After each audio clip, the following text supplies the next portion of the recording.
First, let's look at the sailboat footage I took at Forest Beach recently. Notice how the sail mirrors into itself and oscillates in between both. The sail looks like it's coming right down to the waterline, or what we think is the waterline. It gives the false appearance of being obstructed down behind the curve. As you can see in the infrared footage, this is clearly not the case. This oscillation between coming down to the waterline and inferior miraging is very important to understand. When we see ships bottom up disappearing over the horizon, this is what is actually occurring. Okay, now on to Soundly's footage. You're looking at the latest offering from Soundly. Before I begin, I like Soundly, I really do. He does his own observations, he puts in hard work, and I respect him a lot for that. I just think he is confused by what he is seeing. It's just an education issue, is how I see it. So this one is a superb still because it shows the tallest buildings all the way to the waterline, or what Soundly thinks is the waterline. Then we see the smaller buildings have a gap underneath them. Why is that gap happening is what Soundly should be asking. Instead of just jumping straight to, it must be Earth curvature. What's happening here is the small buildings are mirroring, and the tallest buildings are mirroring down into themselves. But they are not being cut off. Where the mirroring is occurring is where the bottoms of the buildings should be. It's actually easy to understand as soon as you open your mind to something other than curvature.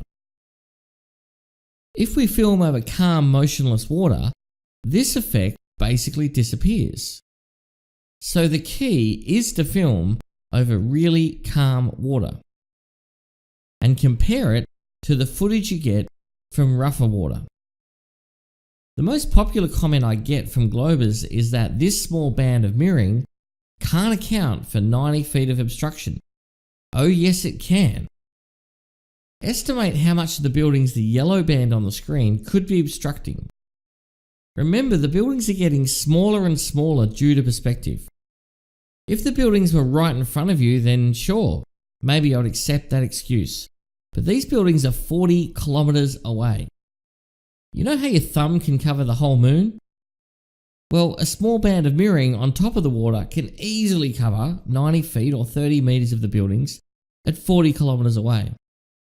So if this band of mirroring was removed, the bottoms of the buildings that are above the 6 meter levee surrounding Lake Pontchartrain would become visible. So Soundly, if you're able to film Lake Pontchartrain when the water is really calm and motionless and on a very low wind day and low humidity, you'll get footage that looks different to what you have filmed here. So what I've found is that for long distance observations, you can't expect to identify things like exact parts of a building. The distortion is just too great at that distance. This next shot is also great because the band of mirroring on the sailboat will only cover a meter or so because it's close to us. But for the buildings 40 kilometers away that are much smaller due to perspective, you can see that this small band of mirroring will obstruct much more of the buildings.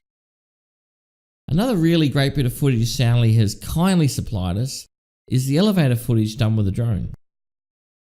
You probably haven't looked carefully at this footage before, but trust me, it's gold for proving the band of mirroring that is occurring. I've stepped through the footage playing it back and forth using the full stop and comma keys on the keyboard. As the arrows appear, take a careful look at the objects disappearing over the water line. That's right, I said above the water line. The water is not obscuring anything. But Soundly says the water bulge is obscuring the buildings. No, it's not. It's the band of mirroring above the water surface that is doing the obstructing, and his own footage proves it. Take a careful look at the Superdome roof. Parts of it are disappearing as the band of mirroring hits it. Nothing to do with the water. It is the band of mirroring that is doing this. Thanks again, Soundly, for proving this. Alright, watch other parts of the skyline and the bridge, for example, as we toggle back and forth, and it becomes really clear what is actually happening. The band of mirroring and distortion is causing the obstruction. None of those buildings are being obstructed underneath the water line. As a side note, if you watch the Superdome disappearing in the band of mirroring, it reminds me a lot of how Wide Awake filmed the sun disappearing into the distortion. Something to think about. Does the sun actually set, or is it disappearing into this layer of distortion? Something I plan on filming more coming up with the infrared camera. Alright, let's look at the next bit of footage. Look at how much of the buildings can be obstructed by this band of mirroring and distortion. 30 meters or 90 foot is impossible, says Soundly. Well, you decide for yourself. It's certainly a lot more than 1 meter, put it that way. Alright, if we overlay the bottom of the building, we can clearly see that what Soundly thought was curvature is simply just the obstruction of the band of mirroring and distortion we see above the water surface. As we toggle through it, you can see that the obstruction is simply the distortion, and the bottoms of the buildings will easily fit into this section. However, I think the most interesting footage Soundly has done is the elevator drone footage of the Marriott Hotel. As we go back and forth in the frames, again notice the objects disappearing above the water line. Nothing is disappearing below the water line. It is not the bulge of the water causing the disappearing. It is the band of distortion and obstruction. Again, we see this band of mirroring and distortion obstructing the objects above the water line. But what fascinates me the most about this footage is how high above the water the camera is. At a guess, the camera is about 40 meters or so above the water surface here.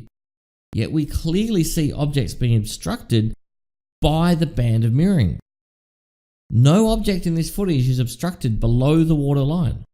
All of the obstruction is occurring above the water line. I find it fascinating that even at 40 meters elevation, we still see subjects obscured by this. Now, I haven't done much drone footage like this, so my guess is that the humidity and atmospheric effects around New Orleans are probably pretty high and quite a lot higher than other places. Maybe a New Orleans resident can fill me in a bit better on this. But for objects to be obstructed above the waterline at 40 meters elevation, man, that is some serious distortion. Alright, thanks for watching. Try to have an open mind for new information. It won't kill you, but it may make you stronger.